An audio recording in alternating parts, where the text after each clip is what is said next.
예배 오신 여러분 너무나 환영합니다. 다 함께 찬송가 20장 찬양하겠습니다.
다 함께 교동문 86번 교독하겠습니다.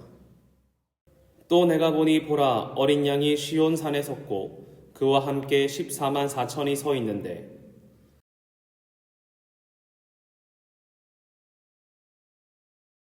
내가 하늘에서 나는 소리를 들으니 많은 물소리와도 같고 큰 우렛 소리와도 같은데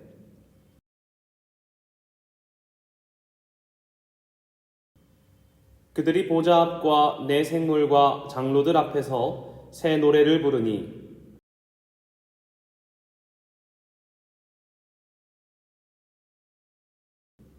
이 사람들은 여자와 더불어 더럽히지 아니하고 순결한 자라.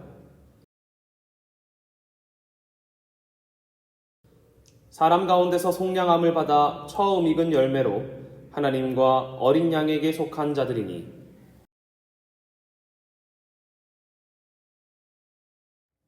사도신경으로 우리의 신앙을 고백하겠습니다. 나는 전능하신 아버지 하나님, 천지의 창조주를 믿습니다. 나는 그의 유일하신 아들, 우리 주 예수 그리스도를 믿습니다. 그는 성령으로 잉태되어 동정녀 마리아에게서 나시고 본디오 빌라도에게 고난을 받아 십자가에 못 박혀 죽으시고 장사된 지 사흘 만에 죽은 자 가운데서 다시 살아나셨으며 하늘에 오르시어 전능하신 아버지 하나님 우편에 앉아 계시다가 거기로부터 살아있는 자와 죽은 자를 심판하러 오십니다. 나는 성령을 믿으며 거룩한 공교회와 성도의 교제와 죄를 용서받는 것과 몸의 부활과 영생을 믿습니다. 아멘. 다 함께 찬송가 288장 찬양하겠습니다.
기도하겠습니다.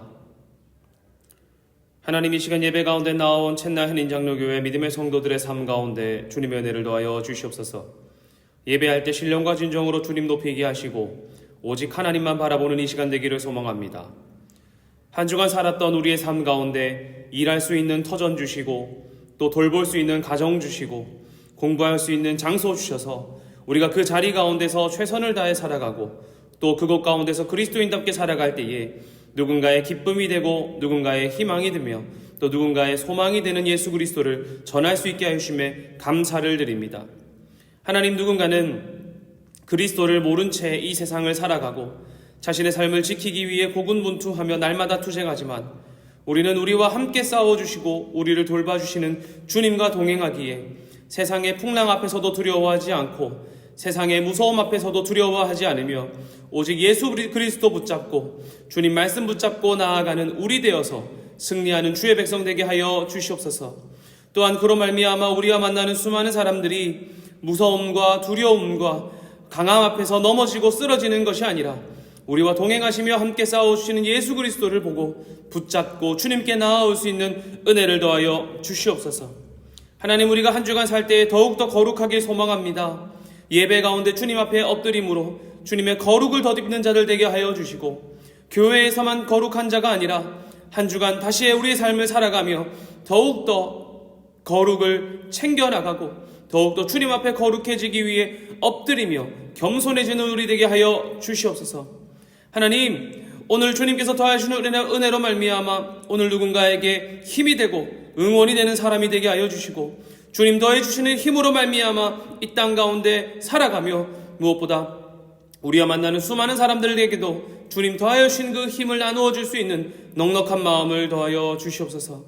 주님, 섬기는 모든 자들에게 은혜 더하여 주시고 각각의 자리에서 예배하는 모든 주의 백성들 가운데서도 더욱더 충만한 은혜 베풀어 주셔서 함께 모여 예배하고 찬양할 수 있는 우리의 예배를 기대하는 자들 되게 하여 주시옵소서. 사랑합니다. 살아계신 예수님의 이름으로 기도합니다. 아멘. 함께 말씀 읽겠습니다. 오늘 본문은 사무엘상 28장 3절부터 7절입니다. 사무엘이 죽었으므로 온 이스라엘이 그를 두고 슬피 울며 그의 고향 라마에 장사하였고 사울은 신접한 자와 박수를 그 땅에서 쫓아내었더라. 블레셋 사람들이 모여 수넴에 이르러 진침해 사울이 온 이스라엘을 모아 길보아에 진쳤더니 사울이 블레셋 사람들의 군대를 보고 두려워하여 그의 마음이 크게 떨린지라.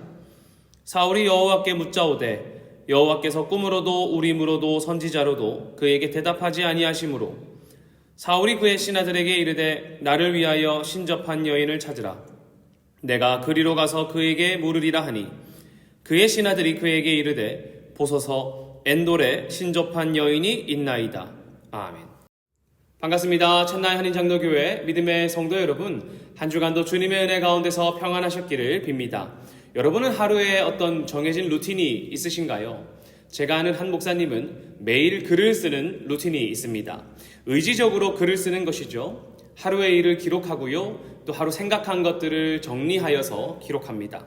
무언가 단조로운 하루였고 많은 것을 생각할 수 없었다면 그날 일어났던 이슈나 혹은 읽었던 책들 중에서 한 문장을 뽑아 그것에 대한 자신의 생각을 남기기도 한다고 합니다. 또 제가 아는 한 분은 아침에 일어나면 뉴스를 먼저 튼다고 해요. 핸드폰이나 오케이 구글 같은 것들 통해서 뉴스를 틀어달라고 하면은 한 10분, 15분 가량 뉴스가 나오는 것 같습니다. 그러면 그때에 스트레칭을 한답니다. 아침을 시작하면서 굳은 몸을 좀 풀고 그러면서 하루의 주요 이슈들과 어제 있었던 일들 그리고 오늘 이루어질 일들에 대해서 잠깐 브리핑을 듣는 것이죠. 그것이 마무리되면 커피 한 잔 내리고 나서 마시면서 하루를 시작한다고 합니다. 저도 루틴을 세워보려고 이것저것 하다가 쉬운 것부터 해보자는 마음이 들었습니다. 일단 아침에 일어나면 식당 가서 밥을 먹고요. 시간이 지나가면 안 되니까요. 더욱더 지나가면 아침을 못 먹기 때문에 시간이 지나가면 식당 가서 밥 먹고요. 짜이 한 잔 마시고요. 그리고 아이패드 켜서 읽어야 될 책들을 읽기 시작합니다. 처음에 몇 페이지 이렇게 읽는 게 쉽지 않더라고요. 마음 같아서는 하루에 50페이지씩 읽자 이렇게 했는데 안 되는 거예요. 읽려고 딱 펴면은 눕고 싶고 쉬고 싶은 것이 사람이다 보니 그런 것 같습니다. 그래서 제가 찾은 책들이 하루 한 페이지 이런 책들이었어요. 하루 1분 스낵 영어, 1페이지 전략 수업, 1일 한 단어 1분으로 끝내는 경제 공부, 1페이지로 시작하는 철학 수업, 하나님과 함께하는 출근길 365, 칼빈과 함께하는 매일 기도, 존 파이퍼 목사님의 솔리드 조이, 이렇게 읽습니다. 그러니까 하나에 한 페이지씩, 한두 페이지씩밖에 안 되니까 하나 읽고 넘어가고 하나 읽고 넘어가고 이렇게 하는 거예요. 제가 관심 가지고 있는 주제들을 읽으려고 매일 조금씩 읽고 있습니다. 물론 그 외의 시간들도 말씀을 준비하기 위해서 책을 읽고 있지만, 그래도 하루를 시작하며 몇 분 투자해서 내가 몇 권의 책을 몇 페이지씩 읽었다 하는 것에 참 기쁨이 있는 것 같더라고요. 여러분 어떤 루틴이 있으십니까? 꼭 루틴이 있어야 하는 것은 아니지만 우리의 하루를 조금 더 튼튼하게 규칙적으로 살기 위해서 있어야 하면 좋은 것이라고 저는 생각합니다. 찾아보니 이렇게 말하더라고요. 루틴은 의도적이고 지속적인 노력입니다. 루틴은 좋은 습관을 만들기 위해 실천하는 의식입니다. 이렇게 말입니다. 우리가 쌓아온 우리의 루틴은 우리를 튼튼하게 하고 성장하게 하며 위기와 어려움 앞에서도 극복하게 만드는 하나의 출구가 될 것입니다. 일어나는 것을 매일매일 연습하는 사람이라면 넘어진 순간과 좌절하는 그 순간에도 일어나기 위해 자세를 취할 것이란 말이죠. 그렇다면 여러분 하나 여쭈어 보고 싶어요. 우리의 믿음을 향한, 우리의 신앙을 위한 루틴이 있으십니까? 꼭 루틴이 아니라고 하더라도 나의 믿음과 신앙을 향한 나의 연습이 나의 의지가 있냐는 말입니다. 루틴은 의도적이고 지속적인 노력이라고 했지요. 의지적이고 의식적인 것이란 말입니다. 여러분의 믿음과 신앙을 향해서 의지적이고 의식적인 무언가, 그것이 있냐는 것입니다. 여러분, 이것이 있는 것은 아주 중요합니다. 여러분, 매일 정해진 시간에 운동하지 않더라도, 루틴이 아니라서 하루에 몇 시부터 몇 시까지 하지 않더라도 일주일에 2-3번 정도 내가 정해진 여유로운 시간에 해야겠어라고 의지적으로 하고 있다면, 불규칙적이라고 하더라도 건강을 위해 하고 있기 때문에 우리의 몸은 건강해질 것입니다. 마찬가지로 정해진 시간에 말씀을 읽는다거나 기도한다거나 나의 신앙과 믿음을 위해 뭔가 노력하고 하지 않지만, 그래도 주중에 몇 번이나 나의 믿음을 위해, 나의 신앙을 위해 의지적으로 무언가 노력하고 있다면 그것은 분명 우리의 믿음과 신앙에 큰 영향을 끼치지 않겠습니까? 여러분, 그런 의지적으로 주를 알아가기 위해서 노력하는 선택과 그 행동은 우리의 믿음의 깊이와 신앙의 성숙을 이끌어 나갈 것은 분명합니다. 사랑하는 채널 한인장로교회 믿음의 성도 여러분, 우리의 신앙과 믿음이 더욱 깊어지기를 갈망하면서 또 그것을 위해 나의 의지를 드리고자 하는 분들이 아마 여기에 계시다고 저는 믿습니다. 그렇다면 오늘 저는 왜 이렇게 우리의 의지를 강조하고 있는 것일까요? 그것은 우리의 의지가 날마다 주를 선택하기로, 믿음을 선택하기로 결정할 때에 우리의 결정적인 순간에서, 우리의 위기의 순간에서도 우리는 아주 자연스럽게 주님을 위한 선택을 하게 될 것이기 때문입니다. 함께 말씀을 읽겠습니다. 사무엘은 사사시대, 왕정시대를 살았던 선지자입니다. 우리가 잘 알듯이 사무엘은 한나의 아들이죠. 하나님께 드려진 아이로도 유명합니다. 그가 성장하여 이스라엘의 지도자가 되었을 때 그의 백성들을 미스바에 소집하고 이방신들을 버리라고 말하고 오직 여호와 하나님만 섬기라고 그는 가르쳤습니다. 기회를 틈타 블레셋 군사들이 이스라엘을 쳐들러 왔을 때에 미스바에 모여서 이스라엘 사람들을 위협할 때에 사무엘은 여호와께 기도드렸고요, 하나님만 붙잡았고요, 여호와는 사무엘의 기도에 응답하셔서 큰 은혜를 부어서 블레셋 군사들을 쫓아내기도 했습니다. 사무엘은 기념하여서 돌을 세우고 여기를 에베네셀이라고 말하기도 하였지요. 여러분, 이 말은 사무엘이 이스라엘과 관계하여서 끊어질 수 없는 영향력을 주고 있는 사람이라는 것입니다. 이스라엘과 관계하여서 사무엘과 하나님과의 관계가 너무나 중요하다는 것이죠. 마찬가지로 그가 노년이 되었을 때 조금 아쉽지만 자기의 아들 요엘과 아비야를 사사로 지명했지요. 그러나 그 아들들이 아버지의 길을 따르지 않고 조금 방탕하게 살아서 백성들이 그들을 반대했습니다.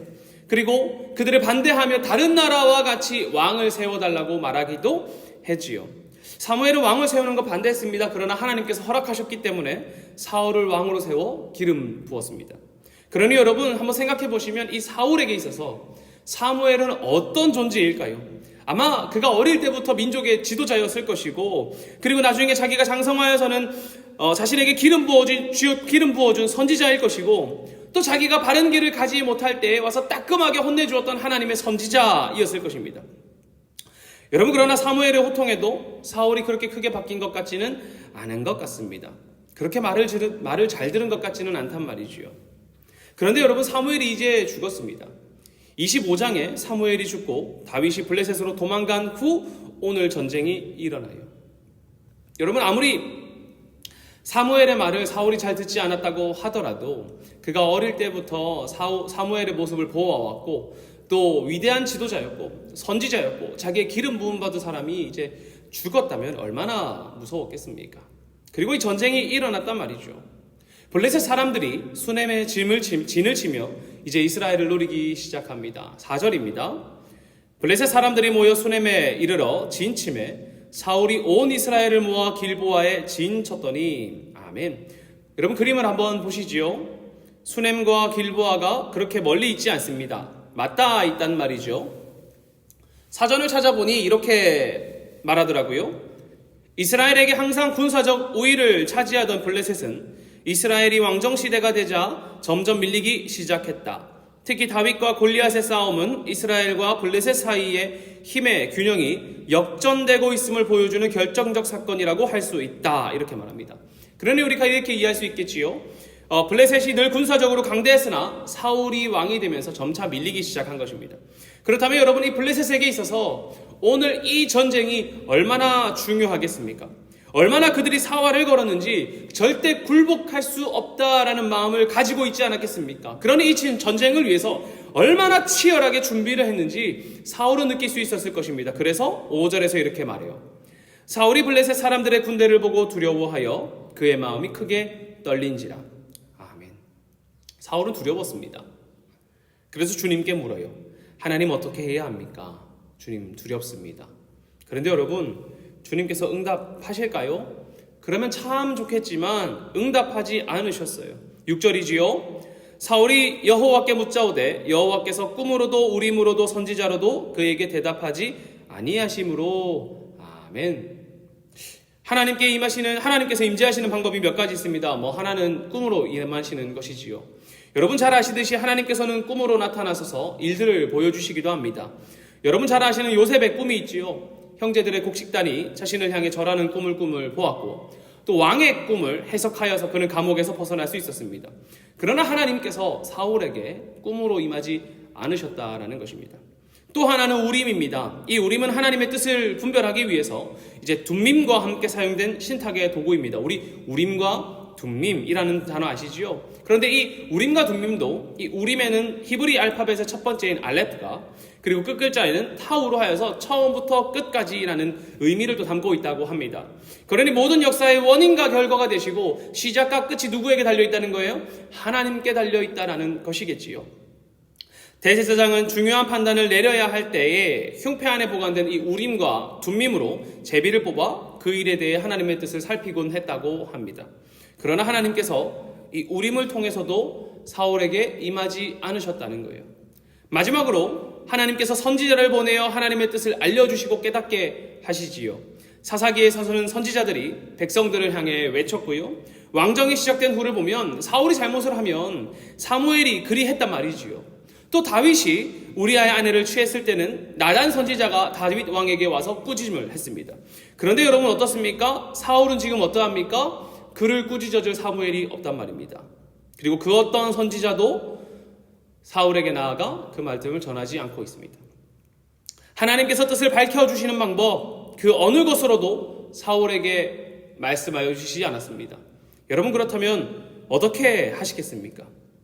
하나님께서 응답하시지 않는다면 여러분의 기도에 여러분의 간구에 하나님께서 임재하지 않으신다면 여러분 어떻게 하시겠냐 말입니다. 그냥 포기하시겠습니까? 우리는 아마 이렇게 말할 거예요. 어떤 상황일지라도 주님 잡는 것 포기하지 말자. 주님께 간구하는 것 포기하지 말자. 정말 큰 상황이고 어려운 상황이라도 할지라도 주님 붙잡자. 결코 포기하지 말고 주님만 의지하자고 말입니다. 왜요? 하나님의 뜻을 알고 싶으니까요. 하나님께서 우리를 어떻게 이끌어 가실지 알고 싶으니까요. 하나님 신뢰하고 싶으니까요. 그런데 여러분 사울은 하나님의 뜻을 알고 싶은데 방법이 없자 불법적인 방법을 선택합니다. 여러분 참 아이러니하지 않습니까? 그는 하나님의 뜻을 알고 싶은데 주님 붙잡지 않습니다. 오히려 다른 방법, 아니 하나님께서 하지 말라고 하신 방법을 선택합니다. 그것은 바로 신접한 자를 통한 방식이지요. 하나님께서 신명기에 이를 금하십니다. 옳지 않다고 보신 것이죠. 신명기 18장 9절에서 11절입니다. 내 하나님 여호와께서 내게 주시는 땅에 들어가거든 너는 그 민족들의 가증한 행위를 본받지 말 것이니 그의 아들이나 딸을 불 가운데로 지나게 하는 자나 점쟁이나 기륭을 말하는 자나 요술하는 자나 무당이나 진언자나 신접한 자나 박수나 초혼자를 너희 가운데에 용납하지 말라. 아멘. 하지 말라고 하신 거예요. 하나님 뜻을 알고 싶으면 이런 거 가지 말고 어떻게 하나님 붙잡아야 되지요. 그러나 사울은 하나님의 뜻을 알기 위해서 하나님 하지 말라고 하신 방법을 택합니다. 심지어 자신이 쫓아낸 신접한 자를 찾아가는 누를 범합니다.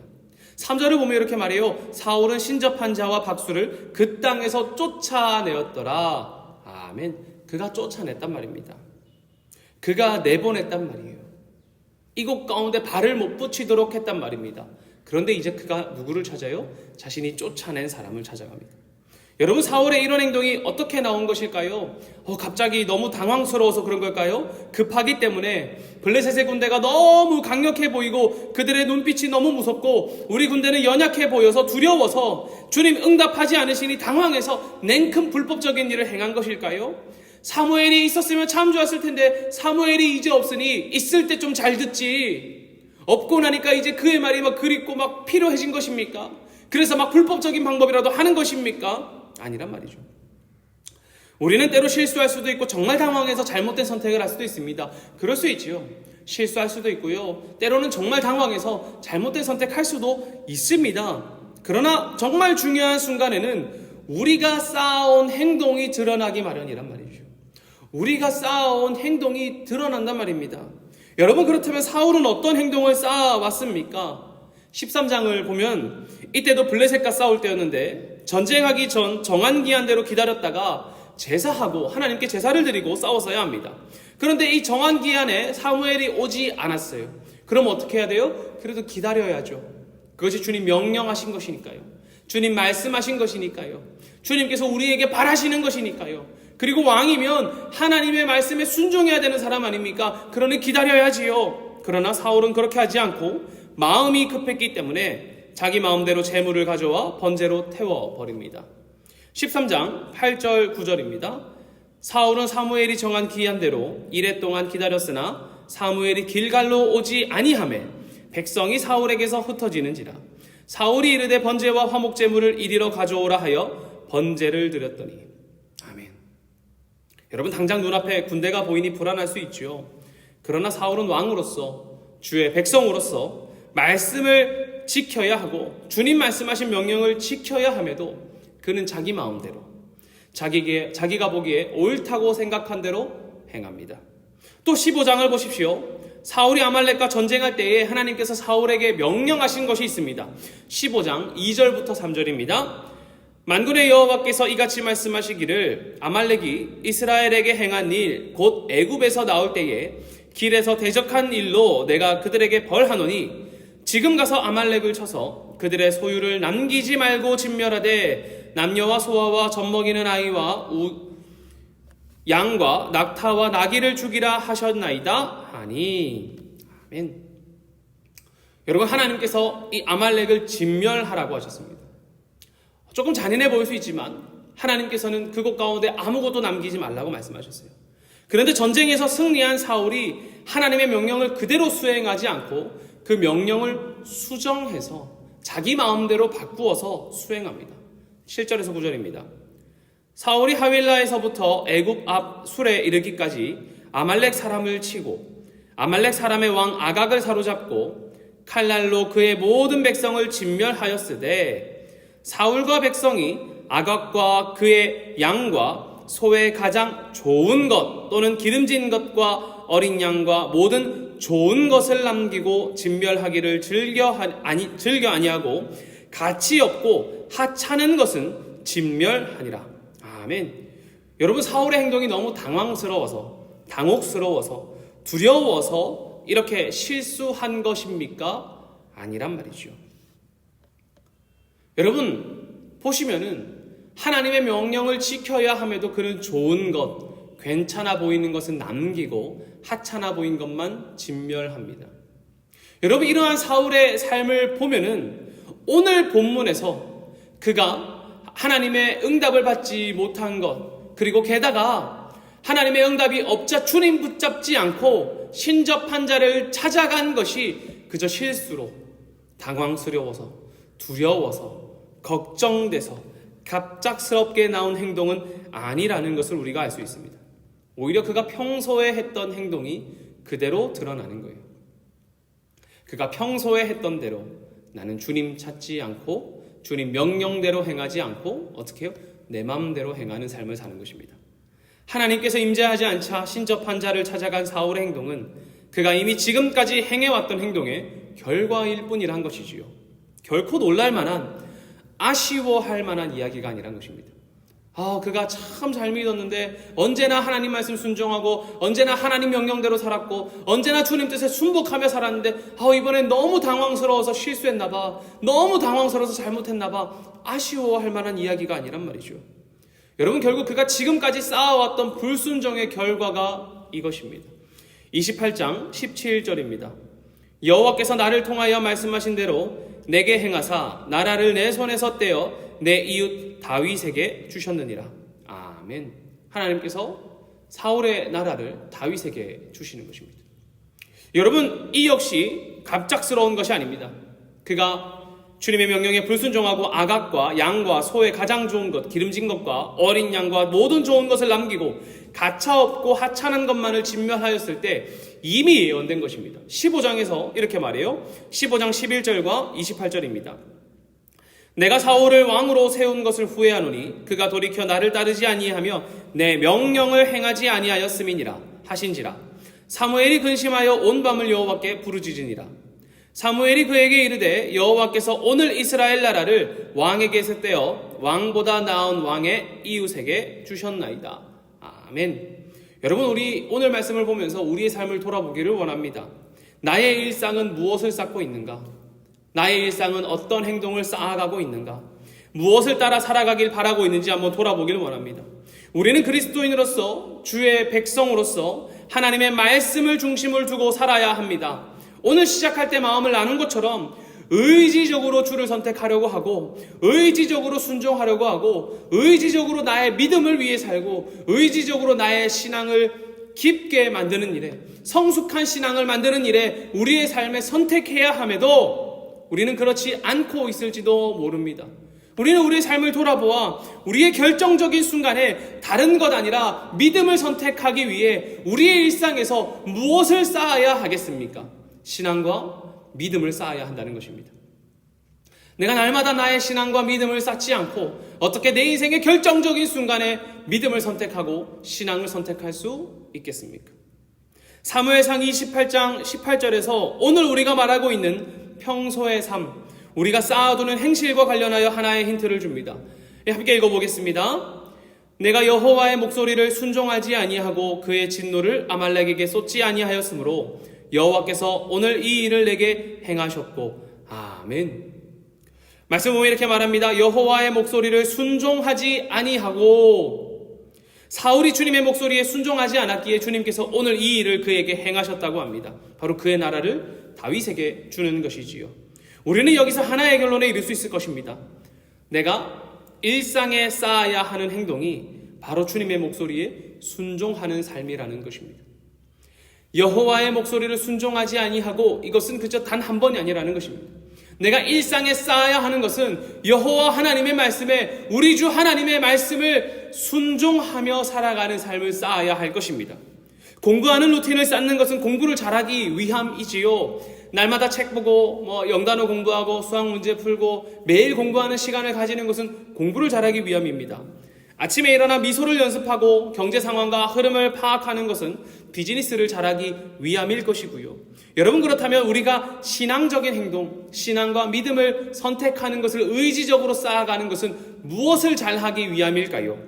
교회를 잘 다니기 위함입니까? 아니요. 우리의 결정적인 순간에 주님 말씀에 순종하기 위함입니다.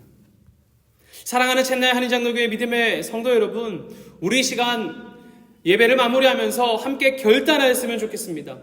주님, 우리의 일상에 주께 순종하는 삶을 살도록 날마다 믿음의 결단하는 내가 되게 하여 주시옵소서. 하나님, 내가 마주한 나의 일상 가운데서 내가 믿음을 결단하고 신앙을 선택하는, 신앙을 쌓아가고 믿음을 쌓아가는 나의 삶이 되도록 하나님, 나의 삶을 주님께 드리길 소망합니다. 나를 받아달라고 결단하길 소망합니다. 그래야 주께 순종하는 그때에 주님 음성 따라가는 기쁜 삶 살고 싶다고 나의 삶을 드리며 우리의 일상 가운데 신앙과 믿음을 선택하는 그런 여러분 되기를 간절히 소망합니다. 기도하겠습니다. 하나님, 사울이 주님의 음성을 듣지 못하고 또 주의 뜻을 알기 위해 주님 금하신 것, 신접한 자를 찾아가는 것은 그저 늘 잘하던 그가 단 한 번의 실수, 단 한 번의 잘못이 아니라 그가 일상 가운데 쌓아왔던, 늘 중요했던 그 순간 가운데 주의 말씀에 순종하지 않았던 그의 행동의 결과임을 우리가 봅니다. 하나님, 사울을 보며 나는 나의 일상 가운데 무엇을 쌓고 있는가 돌아보게 하여 주시고, 사랑하는 첸나이 한인장로교회 모든 믿음의 성도들이 우리의 일상 가운데 믿음과 신앙 쌓기를 결단하고 의지적으로 날마다 믿음 잡기를, 말씀 붙잡고 순종하고 또 주님의 말씀과 우리 주님 사랑하는 그 신앙을 붙잡고 살아가는 자가 되어서 우리의 인생의 결정적인 그 순간에 사울과 같이 넘어지는 것이 아니라 주님만 꼭 붙잡고 그리고 주님께 순종함으로 말미암아 하나님께서 우리의 삶 가운데 베풀어 주시고자 하시는 것들을 충만히 누리는 주의 백성들 되게 하여 주시옵소서. 우리가 순종함으로 주님과 동행하는 자들 되길 소망합니다. 사랑합니다. 살아계신 예수님의 이름으로 기도합니다. 아멘.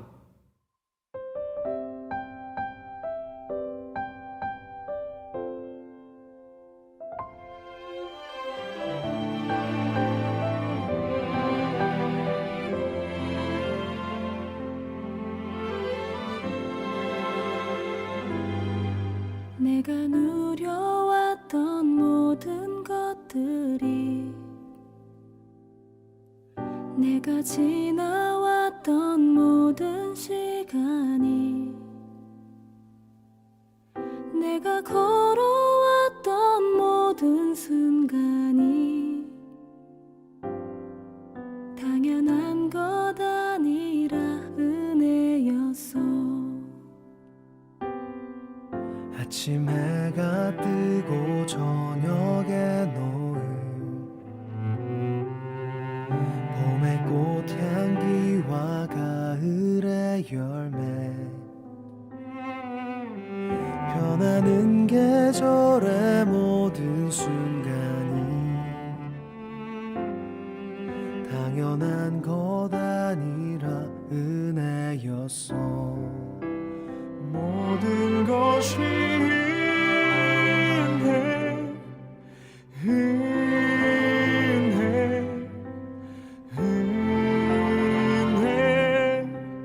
한없는 은혜. 내 삶에 당연한 건 하나도 없었던 것을 모든 것이 은혜였어.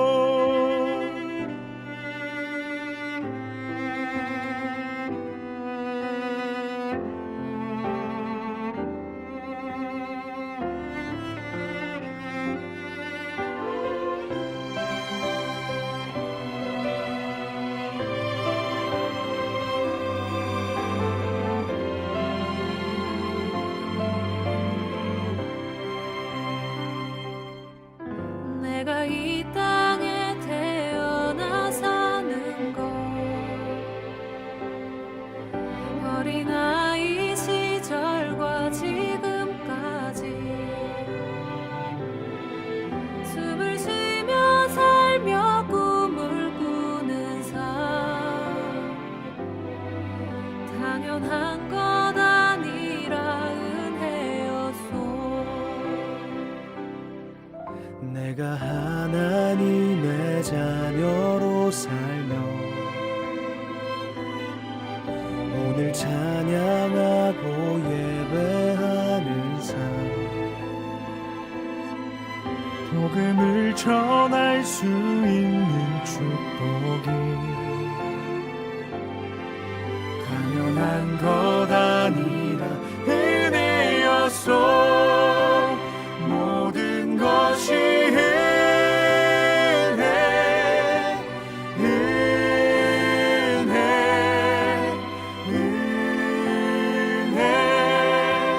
한없는 은혜. 내 삶에 당연한 건 하나도 없었던 것은 모든 것이 은혜였소. 모든 것이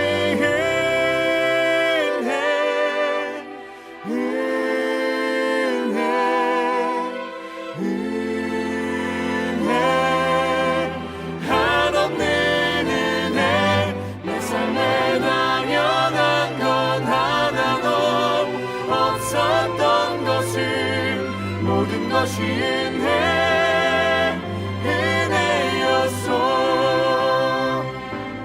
모든 것이 은혜였소.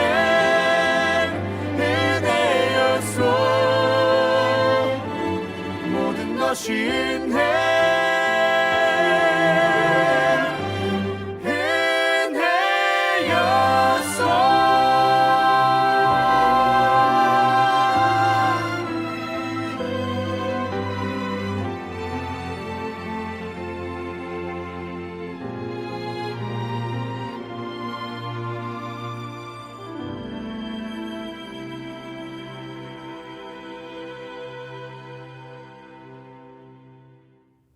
봉헌기도 하겠습니다. 하나님, 주님 주신 것의 일부를 떼어 하나님께 돌려드립니다.